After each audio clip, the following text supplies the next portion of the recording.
It's official. Mm-hmm. Yes, it is. All right, we are ready. Yeah. Yes. Jake, take us away. Okay. 3, 2, 1.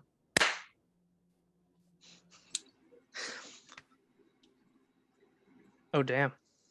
Ladies and gentlemen, Jacob Kramer. What you've been waiting for. A long time here, huh? This has been a long time. Yes. Yeah, it's been an idea for a long time. Almost a year now, huh? Close. I think we called every group we were in the position statement for like all of our class projects. Yeah, no, that's our chats, our groups, everything. It's definitely and everybody always gets a kick out of it whenever they hear it, like all the professors and stuff like that. They're like, no way. They know exactly who it is too. Yeah, they love that. All right, well, guys, welcome to the Position State Podcast. We're a group of athletic training students wanting to expand the knowledge of professional and the profession of athletic training. So we'll be discussing one topic each week, as well as one specific position statement guided by the NATA, which is the National Athletic Trainers Association. These position statements review the best practices for athletic trainers in professional clinical practice. So for this podcast, it's going to be an open, candid talk between us. In the future, we might have some people come on as special guests, stuff like that, to introduce into our community, our discussions, our thoughts, everything like that. But to start off, we're going to go through a little bit of introduction for ourselves because we'll be on each week. And so I'll start it off. All right, my name's Jacob Kramer. I'm from Northeast Pennsylvania, which is actually the northwest part of Pennsylvania. Yeah, I know that's funny, Chris. Or the most northeastern part of PA. But I went to East Stroudsburg University for my undergrad, like everybody else here did. Graduated in 2022 with an athletic training degree. Currently a certified athletic trainer and being processed for athletic training license in the state of Pennsylvania. Next year, I will be doing my master's at ESU again and working as a graduate assistantship there for the sports med program. Yes, sir. We love that. Yeah. We love that. Love that for you. Now we got Trevor. Why don't you take it away? All right, we'll take it away. All right, everyone. My name's Trevor Gessick. I'm also from Pennsylvania, from Allentown, Pennsylvania. And I recently graduated college as well, along with Jacob and 2 other of my classmates that you'll meet here soon. We graduated with athletic training degrees, obviously. And we're actually, I know Jake said he's going to be attending grad school, but we started this summer, actually. So all of us are currently in grad school. We're all going for our masters. It's a pretty cool program, 1-year advanced clinical master's program. We're still doing it at East Stroudsburg University. And I accepted a position with a local health network. There's pretty much where we're from. There's 2 huge health networks, St. Luke's and LVHN. I accepted a position with St. Luke's. I'm going to be an athletic trainer, but I'm also going to be splitting my duties with an orthopedic clinic, shadowing orthopedic specialized physicians and a surgeon as well. So hopefully one day I would like to get into surgery, become a physician's extender, maybe a first-hand in surgery. So that's long-term goals. All right. Next we got Liz. Why don't you take it? All right. My name's Elizabeth Burkhart. I also graduated from East Stroudsburg University with my fellow colleagues here. I'm from Wilkes-Barre, Pennsylvania. That's also Northeast PA. I actually started out at a community college that I went to for a year, and then I transferred to East Stroudsburg. And these are the fine young fellows that I became friends with up there, and wouldn't trade that for anything. But I'm also in the masters at ESU with everyone here, and I accepted a position with St. Luke's as well. And I'll be a full-time athletic trainer at Northampton High School. So that's really exciting. I've always wanted to be with a high school. So that's basically been my dream. And a really cool part of it, I'm a big advocate for mental health, and they actually put me in charge for all of the mental health protocols there. So I'm very excited to implement that into my practice and make that more, show more importance into that area in our profession. Liz is literally the mental health warrior. Like honestly, she is. There's like one She thing you know about is. Liz. She is just very well versed in that. So You, congratulations on that. And you. before Chris goes, I forgot to mention I also came from a community college as well. So big believer in community college. Love that. Transfer students yeah. unite. Let's go. All right, now we got Chris. All right, what's going on, guys? My name's Chris Merrithew. I'm from Scranton, PA, kind of in between Scranton and Wilkes-Barre. So right around the neighborhood of Liz, the true Northeast PA, not Erie, PA, the western side. But yes, I did attend East Stroudsburg University, not beginning as athletic trainer, but I began as a nursing student. Did that for about a year. Then ended up switching. It wasn't kind of my career path that I wanted to go upon. Switch into athletic training off my roommate, good friend Adam. Fell in love with it ever since. Graduated these guys this past fall or spring. Jesus, with athletic training degree, and I also have my minor in sports and exercise psychology. So me and Liz both have that. We both are big advocates for mental health. And I also will be working with Jacob at ESU as a grad assistant with sports medicine. All right. Well, this is the team you got for this podcast. Personally, I think we're a great group. We work well together. Everything like that. Even though it hasn't been a long time, feels like it's been a long time. It sure does. We all started. What was that? Junior year, beginning of senior year for you, Trevor. Yep. Yeah. So I actually was friends with Chris. My first minute, I kind of stepped on campus. Yeah, your sophomore year, my junior. Mm-hmm. Yeah, I'm a fifth year, so kind of. And then I met Kind of you, backed Jake, off a little bit. Chris, Mm-hmm. and then Trevor just became a part of our group. Trevor became a part of our group when he started complaining about seminar. It's the worst class ever. Like all things considered, it really wasn't the worst class ever, but taking it was the worst class ever. Yeah, being in the class. Looking back at it now, it did really prep us for taking our boards and everything. No, it's necessary, and there's a reason we take that class. But it does suck. It does drain you mentally, prepares you in a different way, in a different aspect than any other class will. Mm. Yeah, it really breaks you down. As you saw, first test was crying at the desk. I think everybody felt the same way. I was like, what is this? Yeah, that was quite an interesting class to take, but we all got through it. It's all that matters. All right. Well, our main topic for today, except for the position statement, first episode, we're just going to be talking about what athletic trainers are, what's our profession, what do we do. There's a lot of little fine details for specific things that we're able to do, different places that we can work, and stuff like that. So we'll each go around, have a roundtable discussion, maybe introduce where we want to be working at, what levels, if it's an emergent setting or something, because I know Trevor, you want to do kind of an emergent setting. Absolutely.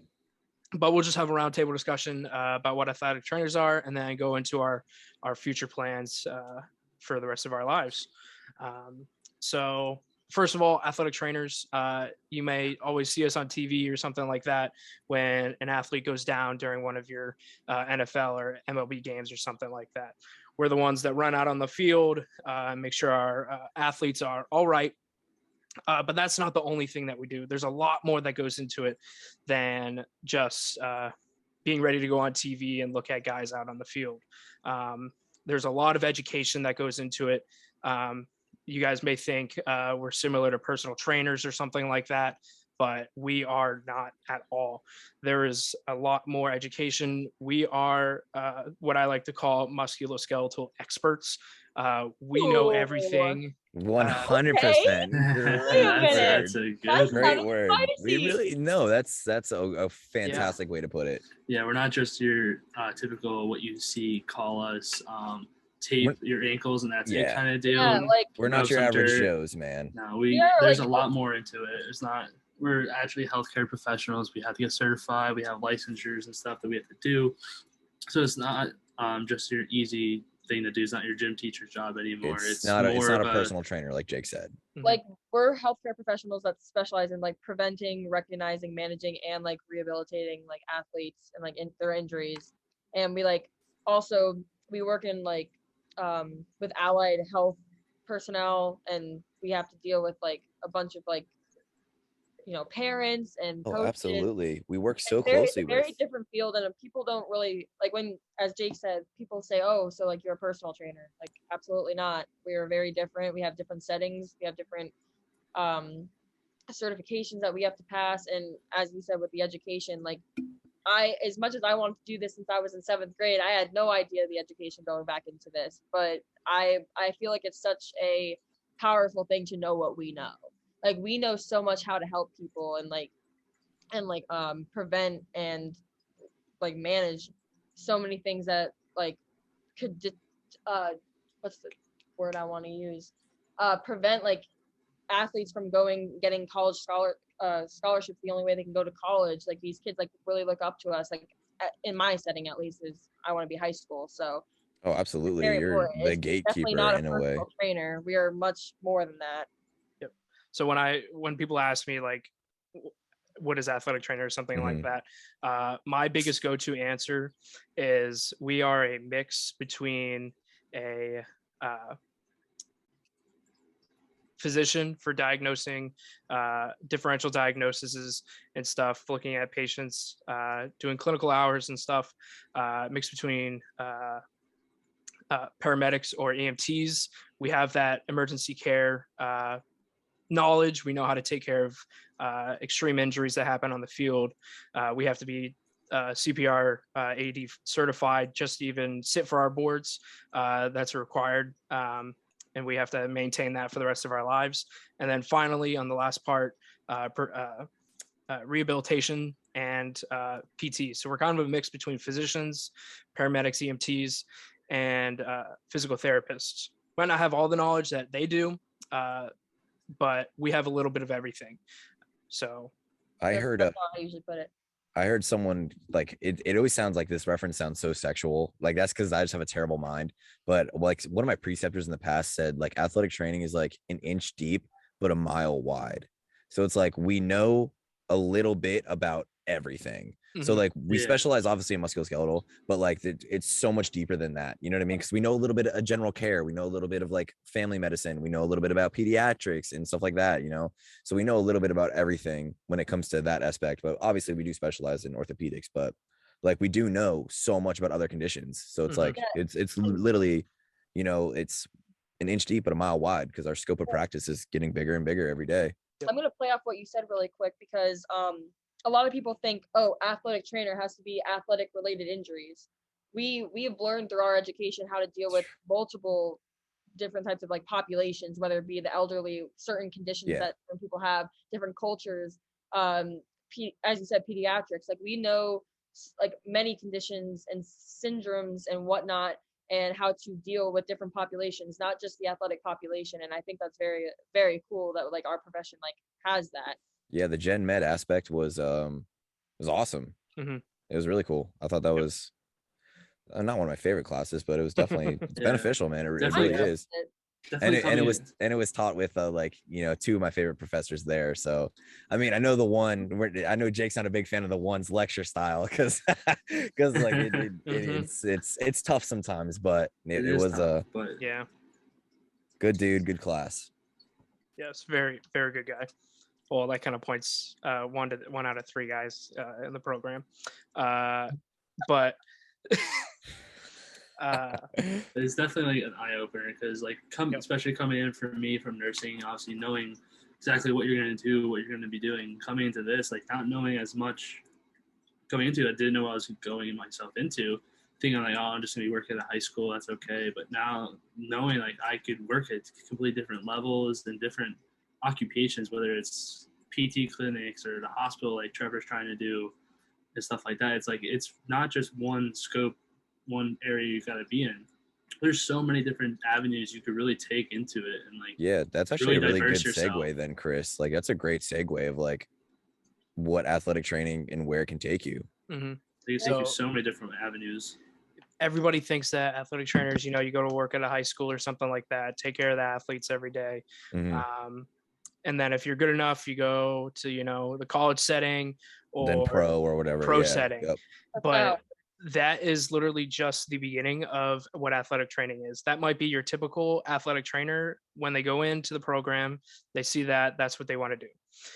But there's a lot of new emerging settings that come into play. So with Trevor, I'll let him take over on this one. But the physician extender setting, Yeah.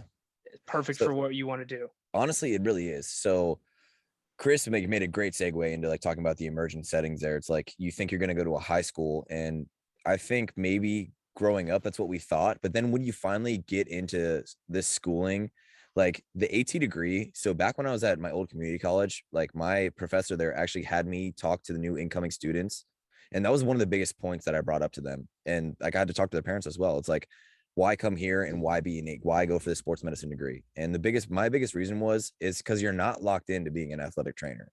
This degree isn't just athletic training. I think like the only like allied healthcare field that this degree doesn't transfer to was nursing. So like you can honestly go anywhere. Like if you want to go PT, if you want to go, you could even go to med school after this from where you're starting right now. Like obviously it's going to be a longer road, but you're not locked into, you can be, you know, you can go into psychology with this. You can go into X-Phys, you can go into, CSCS, whatever you want to do. So that was like the biggest point behind that. But what Jake was saying is that, so my biggest goal is getting into, well, the first stop on this journey. Obviously, you never stop learning and medicine is always growing, but the first step that I want to go to is physician's extender. So basically a physician's extender is the kind of the best way I could put it. I need to get better at this because like what you were explaining about how you tell people what an AT is, I'm so bad with this. I literally just like, you ever watch NFL? All right, yeah, the guys that run on the field, yeah, that's what I want to do. Yeah. Like that's what I tell them, and I should get like, I'm so bad at that. I'm so bad. But So yeah, like, sure. You just exactly, run the because field. like, yes, exactly, but like I don't have time to sit there and tell you everything we do because it's just too much. Yes. So you know what, I'm just gonna refer them to this podcast. Here's the link, the position statement podcast. Just listen to the first episode, maybe get a little feel for what we're doing.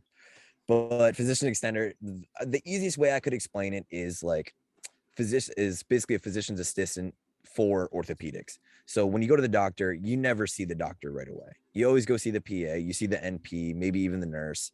That basically I would do that for orthopedics. They come in, I give you an eval, I put my hands on you, I move your body around a little bit, I do my special tests, basically what we would do if somebody's in the training room, you know what I mean? And then I'll decide if you go see if this visit warrants seeing the surgeon or seeing the physician. So basically that's what I want to do. And eventually there's certs, and Jake knows so much about this as well, the OTC cert and then OTSC cert. So basically it's another board exam we got to take, gets you certified. It's a national certification, gets you certified to be a physician's extender basically. And then they have another step further, which is a surgery cert, which could get you into surgery and make you more money. So that's basically my goal, is like, I want better hours and I want more money, because athletic trainers, the pay gap is there. That's a conversation for a different day. But Absolutely.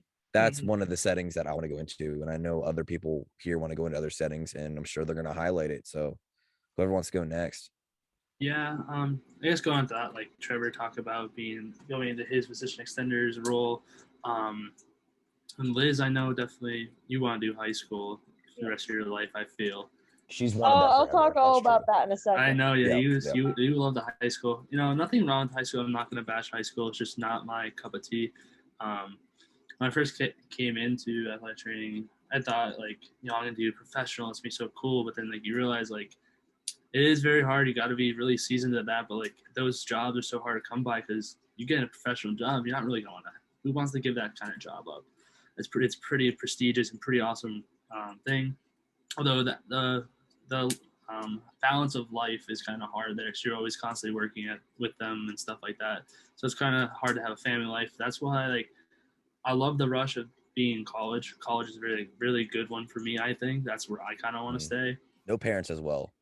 Yeah, you don't really have to Minimal minimal parents. Minimal parents. Okay, Is it weird that I actually like talking to parents? Is that weird? No, it's not weird at all. It's for you. It's just, it's so funny that like we all feel the same way though. It's just like, it's just, you do have those moments, moments, like especially like at games. I've had my fair share of experience with being with ESU this past fall. This football team had some fair share of family altercations, but that's part of what it is. Like parents are nervous that their kids down, and it's college, everything's faster paced, bigger impacts, and everything like that. So it's much more rewarding to get those guys or girls back into their playing. This is what they came here to do. It's not just like high school you're just doing for fun to play with your friends. This is like they came here, for the fun and still want to play, but they're doing it like a job mentality, like Scholarship, yeah. scholarships, and a lot of these players, like certain sports, you're trying to get the next level, and that's what I feel like is really big for me. Is like I want to be able to be a part of that, be part of someone's journey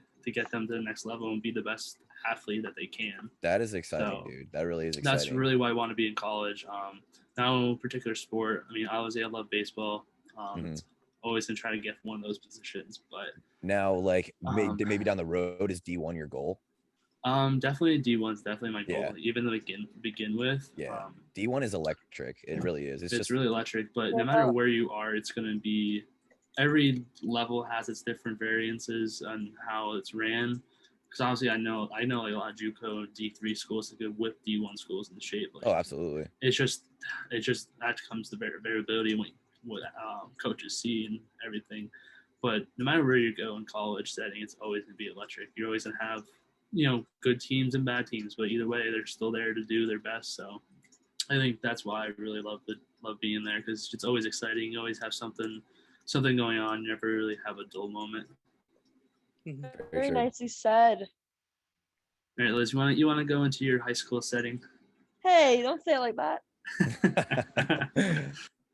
So yeah, I'm I guess the high school girl here, I guess.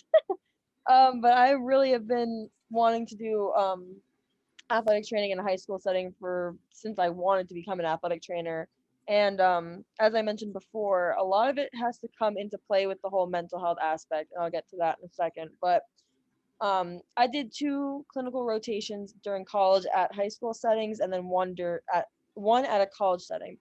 And both my rotations with the high school setting, it just made me feel the way I wanted to. Like I felt alive. I felt like I was actually like a mentor to these kids, and I made really good rapport with my athletes. And I just like have a passion for that, because in high school, here's where it gets dreary. I went through mental health issues, and I felt like in high school there isn't a lot of talk about mental health. I didn't know what mental health was in high school. I didn't know what it felt like. I didn't know what types there were. I didn't know resources. I didn't know anything until I got to my first year of college, when it got really bad. And I was like, what is this feeling? Like, what am I going through? And I saw posters in the hallway at my community college about like, oh, like, beware of the signs of depression. And I'm like, what is this? And I start reading it, and I'm like, oh my God, I feel like that. Like, maybe I have this. And I went and I scheduled an appointment with my doctor, and I did get diagnosed with that and anxiety and OCD. And I was like, wow, okay, that was a lot to take in, because I had no idea that's what I've been dealing with for so long. So basically, I'm not going to continue talking about that, but what I want to do is kind of make more awareness in the high school setting for kids that feel like that, because I feel like there's not enough words like out there and said to these kids. And it's really sad. Like I can even get like choked up talking about it. Like I feel like so many kids are lost, and so many kids like don't know where to go. They know to go to their parents, and sometimes that's the problem, and they don't know where else to go. And I feel like we should really advocate for not only their physical health but their mental health, because it's very important, because they're not going to be able to perform at a level that they're supposed to if they're dealing with so many pressures from, whether it be home, other kids, maybe their grades. It could be literally anything, or maybe like their coach is like bullying them. Like you don't know like what these kids go through, and if they're going to perform at a physical level at the top, they have to also like be okay mentally to perform that way. And I think that's very important, and that's why I want to implement that into the high school setting, because I feel like it's not there enough. You're definitely going to make a difference. Yeah, and I definitely have to second that. Yeah. So me and Liz, we both have our fair share of our mental issues. Then that probably could be a segment down the line, but I completely agree with you, Liz. Like in the high school settings, I don't remember a lot of it being to advocate for it. There wasn't really much going on. Like, yeah, go talk to the counselor, but they don't always do the best or know what to do. So I think mental health was it is still bad something. for you guys in high school? Because like obviously I'm a Yeah. little bit older. Like and like Mhm. I know back in my back when I was in high school, like I graduated in 2010. So back in when I was in high school, that was unspoken of. Like mental Exactly. health was stigma. Don't you dare open up. Don't you dare mention Yeah. a Yeah. word about it. You know what I No, mean? yeah. So like and now Exactly. like was it different for you guys? Because it sounds like it was I kind of the mean, same. So it was I, kind of good. Go Let's go ahead. Go I ahead. just want to say it's like I felt like embarrassed, like kind of how you said, like Yeah. kind of stigmatized, and Yeah, absolutely. but the biggest problem was, and it's even said the biggest way to prevent mental health issues is to recognize it. And how are we supposed to recognize it if we don't know what it If we is don't that talk you're about feeling? it. Yeah. Yeah, Yeah, like exactly. Yeah. if you don't know what those feelings are or what it even is, how are you gonna know you're feeling it? You're just gonna think you're sad. Like that's another thing. Like I was just told, oh, you're just sad, you'll be fine. Like you're just feeling sad. Like okay, then All I'm right. All sad. right. Like what does that mean? So that's why I kind of want to, you know, be because another. Let me say this instead. Counselors, how Chris was saying, guidance counselors, they you can be sent to them fine, but it takes a lot for these like kids this age group to open up to adults that like they don't really know. So if these athletes spend so much time with the athletic trainer, they're going to build a relationship that they can trust, and maybe then they can come and open up to you about what is going on with them. And I want to make these athletes feel comfortable to do so, because I feel like that's another big thing is like even talking about it you feel like weak. And I feel like that is also a stigma that needs to be broken. Like you're not weak for asking for help. And that took me a long time to do. And when I did it, I overcame it. And I want to be living proof to these kids that like they can overcome that if they just reach out and get the help and resources that they need. It's definitely something that needs work. That's for sure. Mhm. But I think it's moving in the right direction. Just not It's not as fast enough. fast. Yeah, It should be a It little bit is faster. fast now. enough. It is Yeah. now, but I guess like it's all varies depending on schools Mhm. too. It's like I don't know how it is. Like I feel like every school is kind of different too, depending on who like the faculty are and who the principal is and how they interact with their Yeah. students How much of an advocate are they? and for how it? much Yeah. how much are those counselors advocates for helping the students? Like yeah, they're there for you, but like they don't really reach out to anybody or any troubled kids. They don't like check everything all the time. So like there's a lot of kids that fall through cracks, and you see every day that there's these tragedies in high school. Some of these kids take their own lives, and like it could have been avoided. So that's why like me and Liz are both really big advocates for it, and like really want to change, because it's kind of sad to keep seeing this happen. Oh, So it's I terrible. want to really add one more thing. I just want to add one more thing and I'll shut up.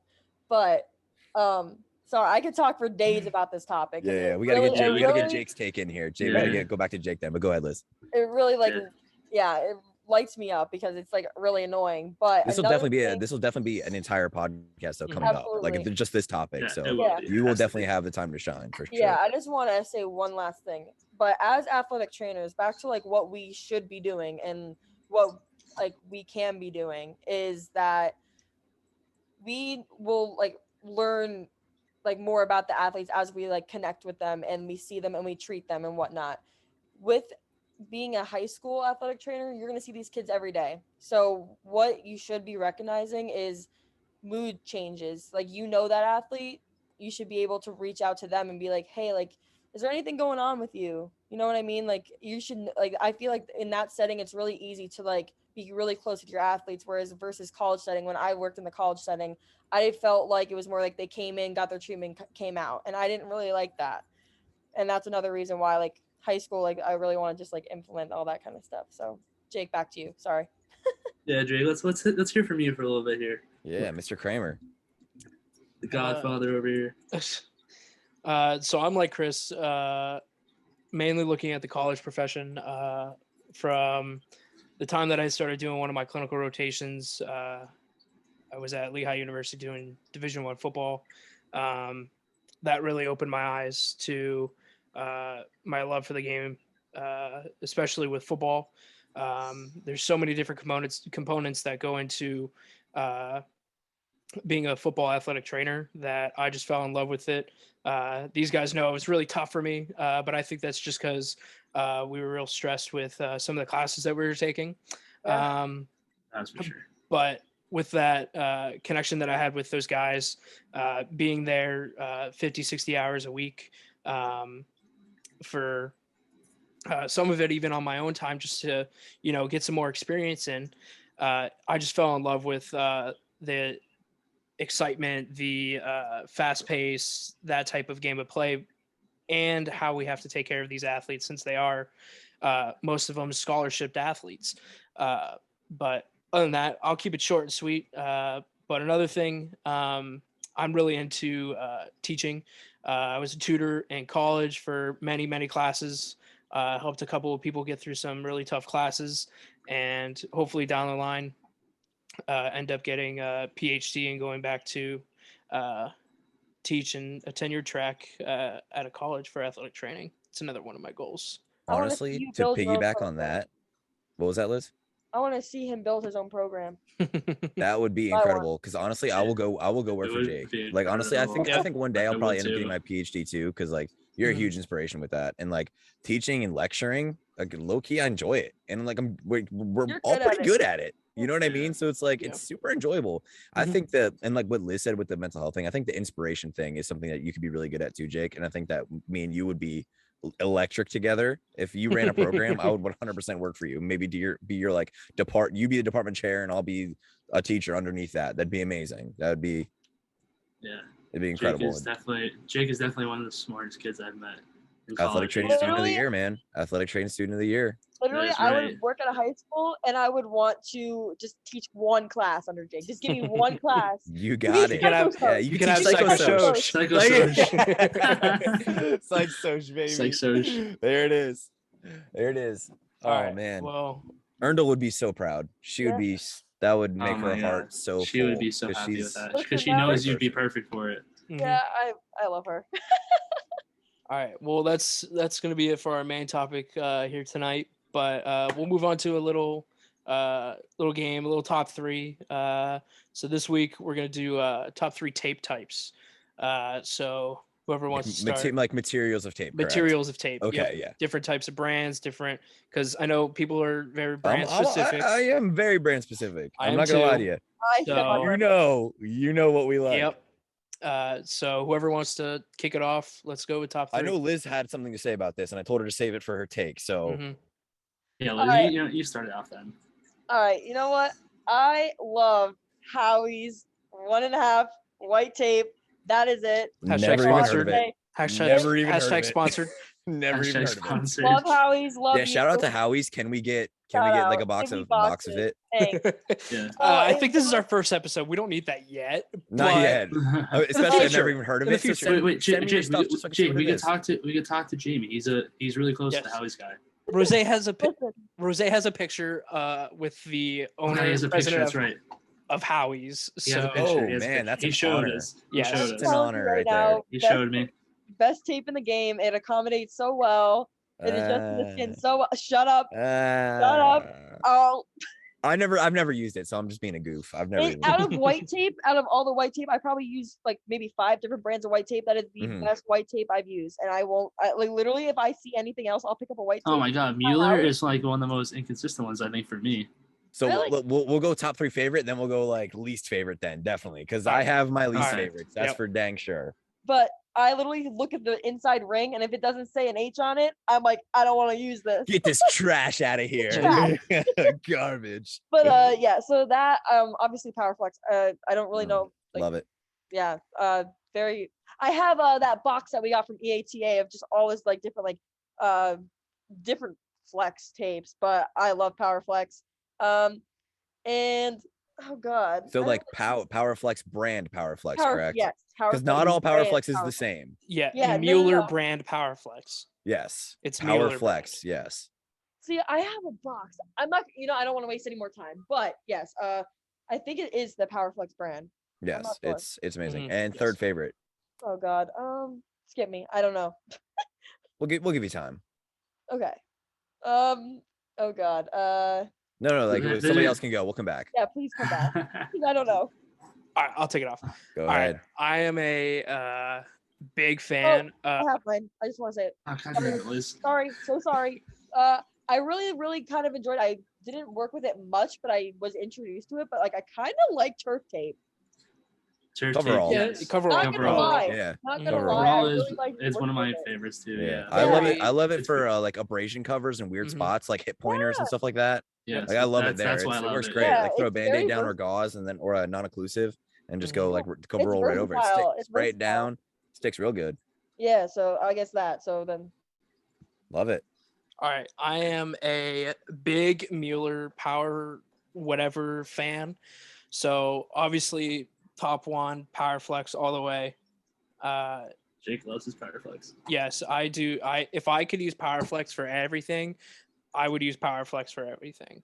Ankle tapes, literally nobody hears of doing a power flex ankle tape, but I absolutely You showed us at EATA. I love doing a power flex ankle tape. It feels so good. I had them on me, and it feels so good. Mhm. And Zero wanna see pinch points what as he well. said. Zero pinch points. Yes. So It's that's I very know a good taping stretchable. isn't supposed to have them or whatever, but still, like, come on now. Come on. It happens. You don't have to use pre-wrap. The power. What I do is a power flex power tape duo. So power flex for the base. It kind of acts as I've seen that your before. pre-wrap, but pre-wrap doesn't give you any stability. If you're using a Zero. power flex, you actually get some stability, and then mix that with a non-adhesive, so a cohesive Mhm. power tape. It's just so good. So number 2, probably power tape. I know it only sticks to power flex, but that's got to be the best combo that I've ever used. It's power flex, power tape. Last one, probably gonna have to be Leuco tape.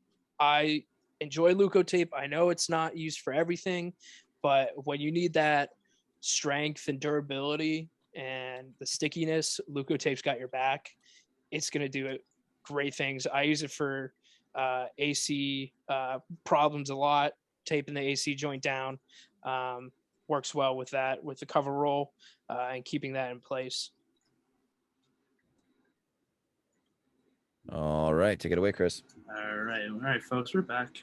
So we're gonna go over my favorite tapes here now. I would say definitely I got it.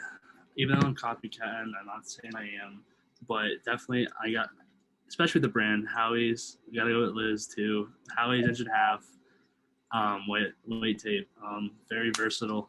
I'm sorry, Jake. I know you're a big Mueller guy, but I don't know. I just like the inch and a half especially because it's very versatile. You can use it practically for anything. It's not too big and it's not too small. You can break it off and do finger taping and stuff like that. Definitely very versatile there. Then second off, like I would say probably like kind of like a coverall / power flex. Kind of like those are my two favorites. Like seconds there. They're very versatile. Definitely hold on to anything, especially like Trevor said too. Very good for those hard abrasion areas to cover and everything like that, just so there's no more rubbing. But honestly, third one, come to love it at my last clinical rotation at Pleasant Valley. Gotta go with Jaybird. I don't know why, but like what style of Jaybird though? I can't remember exactly which one it was. Jaybird's usually inch. Was it their stretch? Yeah, it's like the inch stretch. Dude, I was gonna say that for one of mine. It was only at PV. It's the only place I've ever seen it. It's the only place out of PV because they have 10 boxes of it from their previous athletic trainer. It looked like a normal white one, but then you took it off and it was stretchy. And it's stretchy. I was like, what is this? Honestly, like I didn't like it at first, but as I got used to using it and I got more comfortable with it, I've come to love it. I know it's not a really big brand that everyone uses, but I personally will probably use it in the future. But that to me is definitely a very underrated one for me. That Jaybird stretch. Yeah, that Jaybird was killer. stretch is definitely something I've come to love. So definitely, like going into my top 3, I think I'm not gonna lie, like I agree. I think that Jaybird stretch. I think if we got a roll, maybe we'll hit up Jerry. Obviously, we're very close to them, so maybe we'll hit up Jerry and just get a roll, and then that way, like you guys can try it out. Like maybe Liz used it. I don't know if she remembers it or not, but that stuff was like amazing. Like it was great for like football players got a turf, like turf burn or something on their elbow. Just you got a gauze hooked up to it real quick. Just swoop, wing, done. Like real quick. Yeah. Those sound effects were killer, by the way. So that's not my number one favorite. That's probably my third. I would probably agree with Chris. That's probably my number three favorite. So a little controversial. Like my first one, it's definitely Coach. Coach is definitely the fucking best. Don't like it's the best. Of course, it's the most expensive. J&J baby. Yeah, Jesus Let's go. Christ. Coach is so great. It lays perfect. I've never used Howie's, but I know that Coach lays great. It's so easy to rip because I think it's like more papery than it is like I don't know, cottony. but it's kind of kind of stiff. I think, is it not? It's stiff, but hey, I was dialed. I'm dialed. I don't know, It tears so easy. Dude, it is the easiest tear on earth. It is so great. It's beautiful. When I see the Coach box, I get a little excited. I love it. I absolutely love Coach. Coach is amazing. For number two, dude, it's got to be PowerFlex. It has to be. There's no other choice. PowerFlex is amazing. It's the best tape out there. Like you can do whatever you want with it. Speed tapes, use it as the pre-wrap for your whatever. You could use it for abrasion kits, whatever. It's great. It's amazing. Just throw, like Jerry taught me the trick. Like you throw a little bit of gauze underneath the roll of tape, roll it back up. That way when they come over, just zip it up, bang, you're good to go. It's literally it's perfect. It really is. Other stuff I don't like. I mean, we use it, but I don't love it. Like inch, whatever. We do thumb spikers with it. It's great. We do an X arch with it. Whatever. It's great. Yeah, it works good. But like, I don't know, man. Yeah, the Coach is just purpose. Like every tape has. Yeah, I would definitely say each one definitely has. There are favorites, and there's also a non-favorite. So, good transition there. How about everybody's least favorite? I'm gonna say this right now. I have one least favorite, and it's Elasticon. Goodbye, Johnson & Johnson. Oh my god! Nope, absolutely not. That's a hot take right there. That's gonna be controversial. That is the statement tape of athletic training. Somebody comment below. Throw it in the comments, like, because you know it's going there. Yeah, Trevor, So we're getting there. No, that's an invitation to grill me in the comments. That is absolutely. You're getting roasted. There's no doubt in my mind. Nobody's opinion will change my mind. I don't like it. Oh my Lanta! So you were literally just sitting there biting your lip till I was done. Yes, she was. She probably definitely was. That's why her camera's not on, because I probably would have saw her like fuming red. Like, do I look red? No. All right. You want to do a hot take? I think the worst brand. I'm sorry. Can you see KT tape? Okay. Good that's call. That's a different thing. But KT I tape. don't know though. It's tape. It's tape. It's still tape though. That's what I'm saying. KT tape claims this unbelievable godlike, like Rasengan power. Yeah. And it's just like, no, you can't do that. And they get Carrie Walsh Jennings to advertise it, the best volleyball player ever to play. Yes.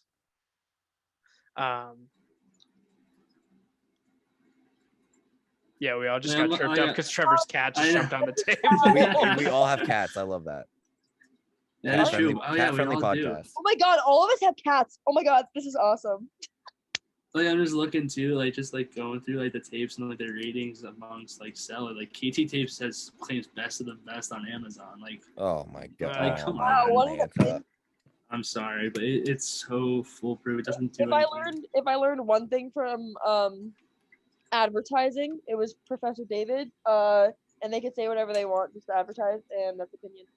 That's true. True. And they're getting paid for it. Yes. They're just getting paid to fake everything. My least favorite tape would have to be pre-wrap. I know you can use it for a lot of things, but pre-wrap in my mind, you need something to cover pre-wrap. Another hot take. What? Another you need hot something take. else to cover pre-wrap. Now we're fighting. What do you mean? Now we're fighting. So if you have pre-wrap on, it doesn't stick. Because it doesn't stick to anything. It's not. You gotta throw a piece of white tape on top of it. You gotta do something with it. Yeah. Yes. I don't want to bring my Mueller stuff back up. PowerFlex sticks to PowerFlex. Sure does. Right on there. Sure does. You I better. don't have a problem with counterflex like that. I love that stuff. That's fine. Mm-hmm. I love that stuff. I'm not saying anything, but I feel like pre-wrap is like an OG type of thing. Like you kind It of. is. It really is, but it it's a staple. it Yeah. comes and goes. Like I feel like it's kind of going out the window. Another but it's reason still, it's here to stay. So I don't know. another reason why I don't like it is because you get those people. I don't really want to say a specific age group because one of us is going in those age groups, but you get one of those people. Shit on me again. To be safe, I am going into that demographic as well. To be safe, Yeah. yes, I will be in that demographic for a part of my career. People come in, hey, can I get a wrap of pre-roll to make a headband or use as a patellar tendon band or something? They don't have a problem. Can I just say, Jake, just like the way he said that, I think you said, can I get a wrap of pre-roll? A roll, sorry. Yeah, Roll a pre-roll. Yeah, yep, and they're gonna make a absolutely. headband out of it. They're Stop gonna make a taking my headband, material. exactly. Yep. Well, they Stop want it making- because it looks cool. You know what I Yes. mean? Jake, Like you the better softball prepare players. yourself. That's all ESU loves to do. All their football boys. Oh, they ain't get all of our football boys. If I get my own team, Shave, shave, baby. college? You're shaving. Yep. Yep, you're shaving. College setting pre-wrap. What? Exactly. Doesn't exist. Bye. Yep. No, Chris just said football likes it. So Dude, Do they're they? obsessed with it. Do they? If I get a team and I have, not saying I have control over that team, but I have some stuff for that team, they're shaving their legs. Good luck. No, Good luck. my AT at my high school used to do that too. Yeah, no, you're shaving. And number two, like I know this is like a piggyback of that topic. You're not getting taped without some sort of like yes, you ankle have to come program. in. You have to come in every single day, work out for your ankle or whatever you need Yeah. taped. Yeah. You're Yes, doing a yeah. program. Otherwise, you're not getting. You're getting on a program. I'm You're sick in a of it. program. You're not just gonna come in and get Wait, taped. hold on. That's it. But what about if they come to you, ask for it, you deny them, and then they get injured? Is that a liability issue? Not at all. No, No, because they weren't No. they you weren't don't- previously injured. Yeah, It's not Previously ended. it's prophylactic taping it's different. Worse. It's worse than actually Yes, just because if you tape for the prophylactic, you're and weakening don't them- want to those get muscles. injured, the muscles, yeah, like Chris said, you weaken those muscles, and Okay. so Here's the thing though. I've had athletes that were like they did need rehab and they would come in for the tape. Not gonna say what site this was at, but they wouldn't come in for their rehab though they were injured and they would ask for tape. Then don't tape So, them. You deny that athlete. Yeah, I mean, you could deny that athlete. Yeah. You can deny them. Yeah. Yeah. If they're not coming in. That That's you on have to them. give They're them not a doing the push. rehab. if they have an injury and they're supposed to be coming for a rehab, but they start doing the rehab and then just stop doing rehab and just expect the tape, then it's just the same thing. It's Well, first of all, they prophylactic wouldn't stuff, be cleared to go back into play or practice if like the tape was the deciding factor. That's not the deciding Mhm. factor anyway. So you know what I Yeah. mean? Yeah. then- Yeah. But I don't know. Maybe I'm just a softie for kids that just like want I think so. I think they schmooze Yeah. you. They schmooze Yeah. you. that's that high school setting, you feel me? Yep. Yep.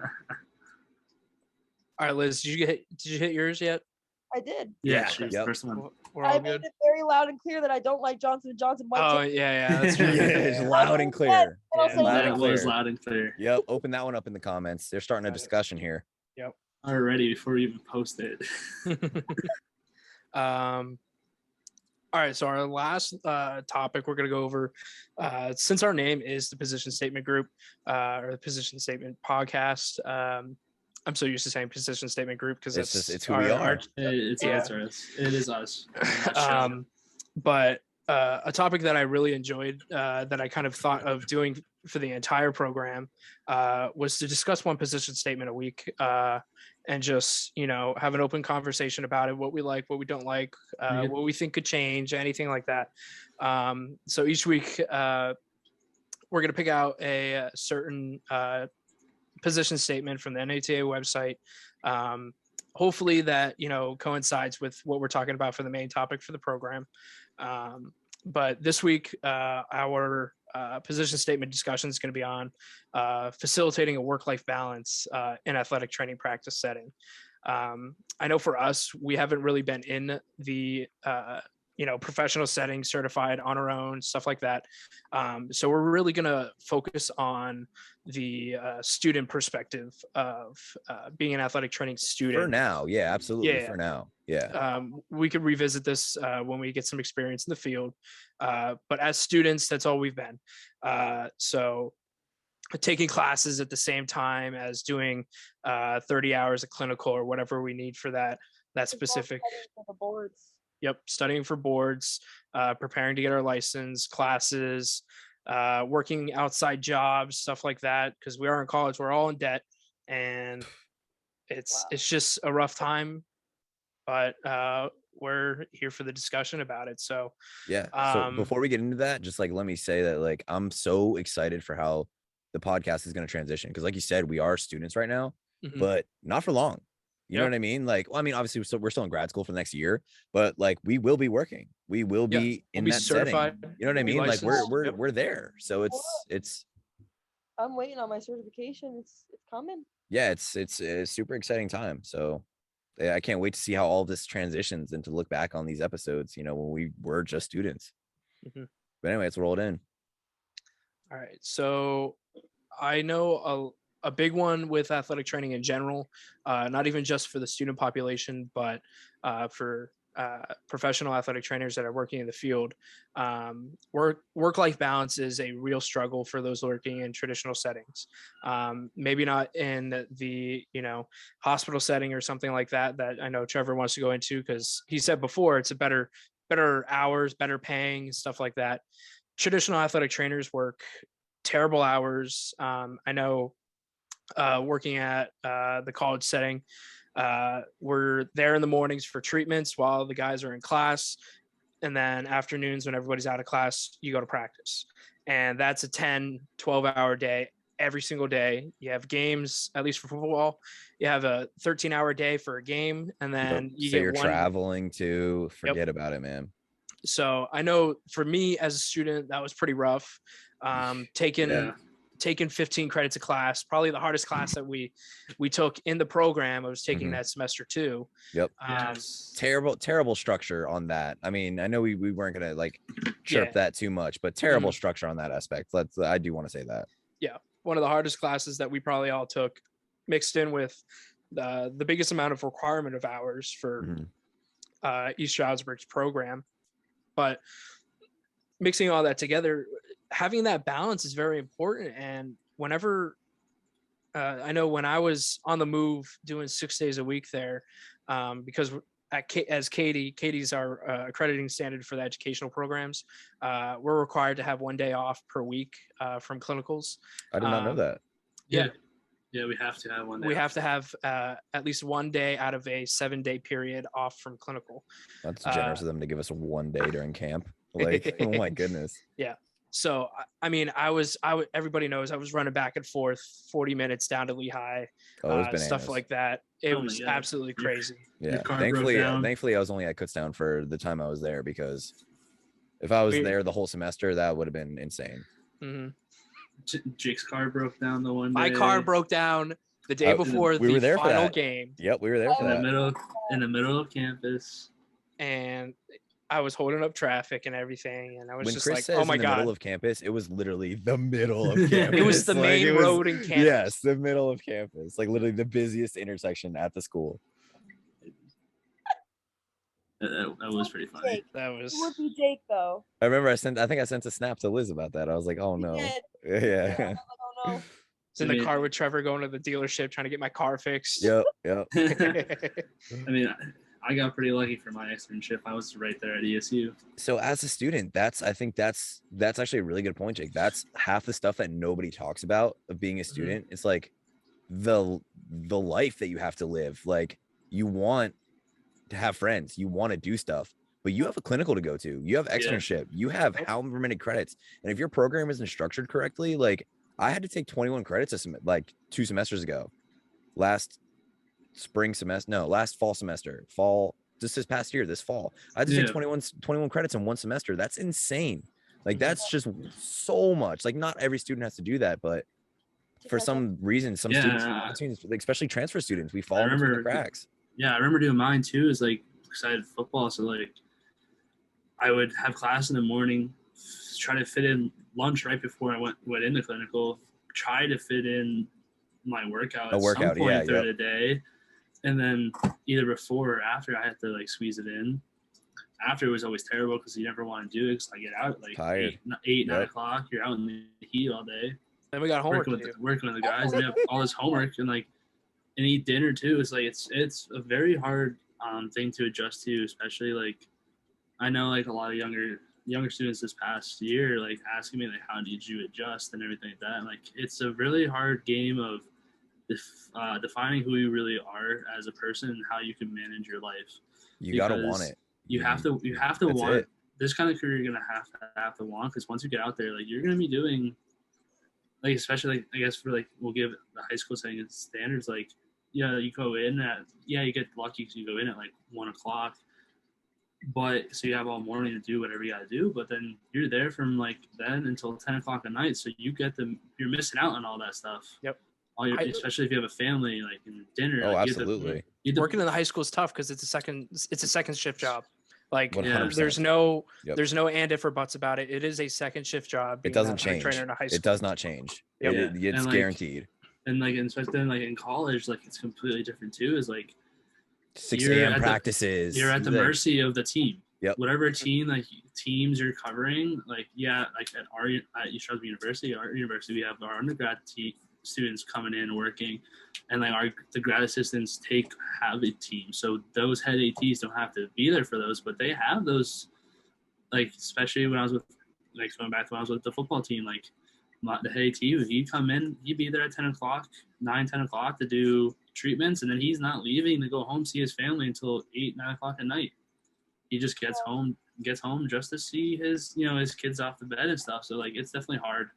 And like then like just barely knowing a little bit about the pro scene, like you're even worse at the mercy. Like you're there all day.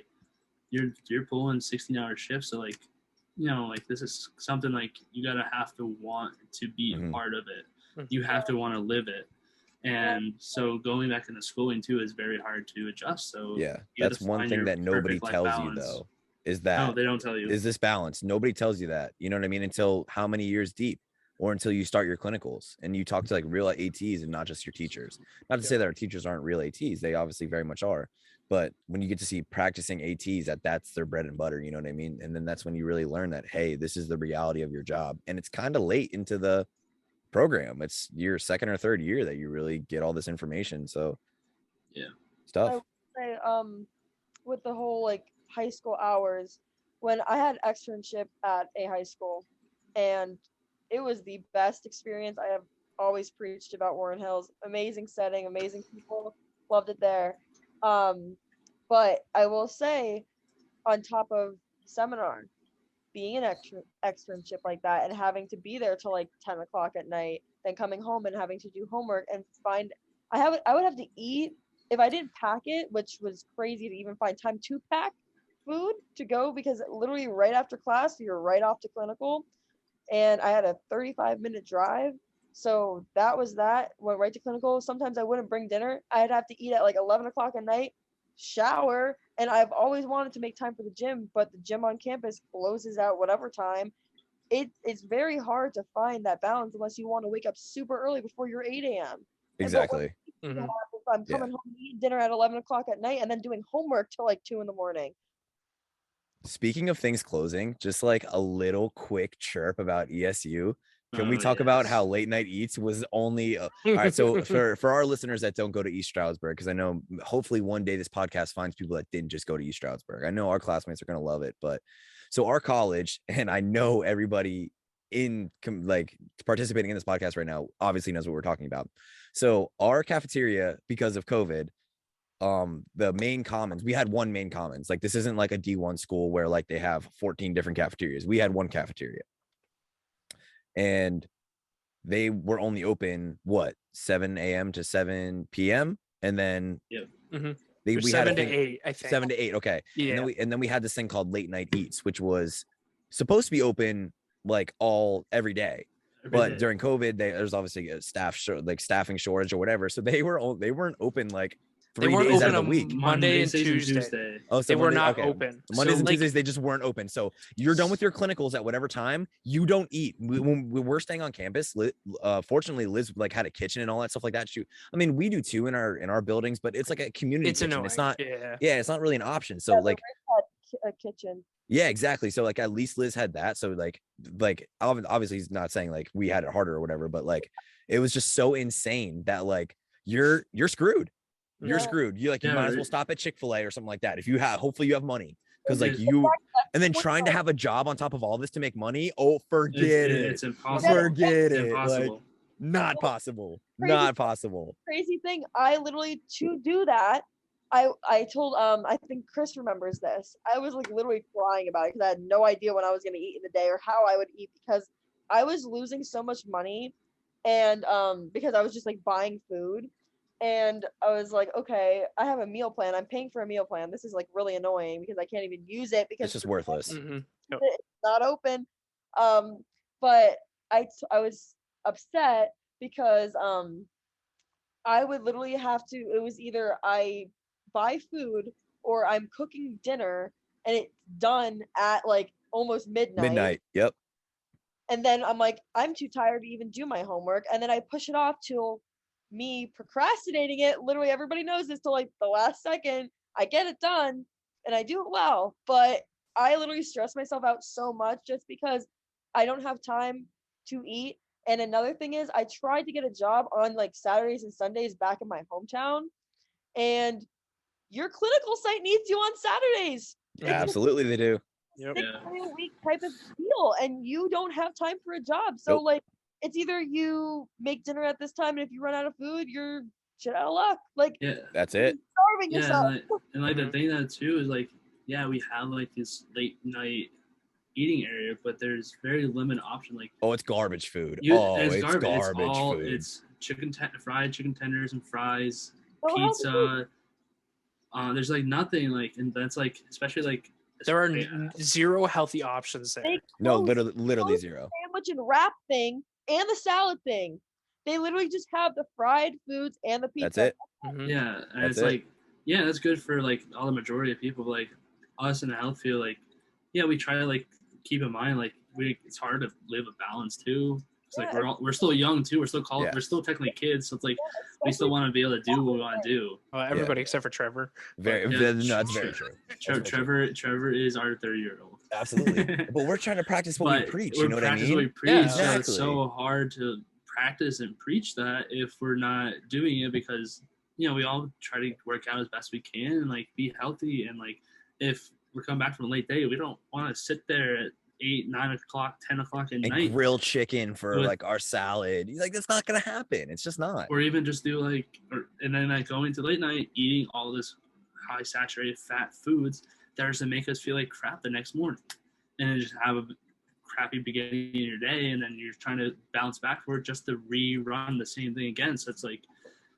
the options, like that's why like I know like me and Jake are living together this year and at the Ridge and we have our own kitchen.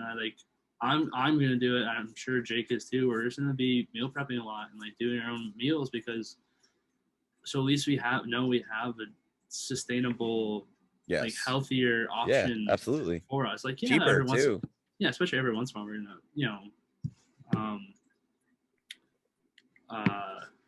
eat out or something like that, like just to break from that. But like just so we have that healthy lifestyle that we could still kind of continue on and do instead of eating the fast foods would be great.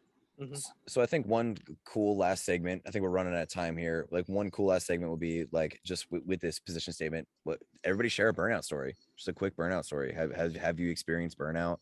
What does that word mean to you? Tell me when you hit a wall. Has anybody hit? I know Jake and Lehigh. That's Yeah, definitely one of them. Well, Jake- I was also Jake- smiling because that's what I wrote my thesis on, but it's student Yeah, burnout. So there we go. Exactly. Yeah. Yeah. Oh, dang, I forgot about that. My goodness. yeah, my Well, 30-page paper I had to write. Yeah, exactly. Yeah. First of all, congratulations about accomplishing that. And yeah. are you publishing it?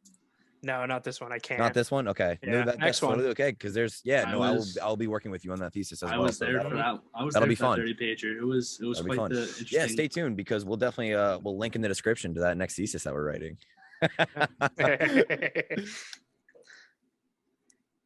I mean, I guess I'll start with my Yeah. burnout. I mean, it just I knew what I was getting myself into. I know I had to interview for the position that I Yeah. ended up taking for my externship, and I went in. I was like, I know this is gonna be rough, but I did not know how rough it was gonna be. I ended up, I mean, during the summer, it was just so crazy. I was there for preseason.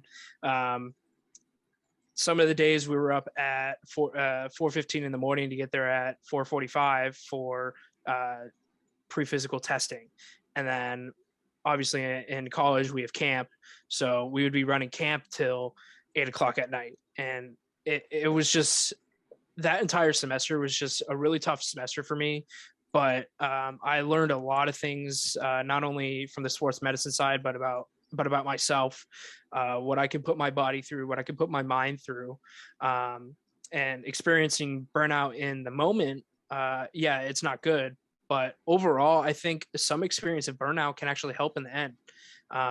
Knowing your limits, knowing how much you can take, how much you can handle at one point in time, and then finding out you get a break the next week. That's like tear to my eyes, like Yeah. finding out that I get my one day off.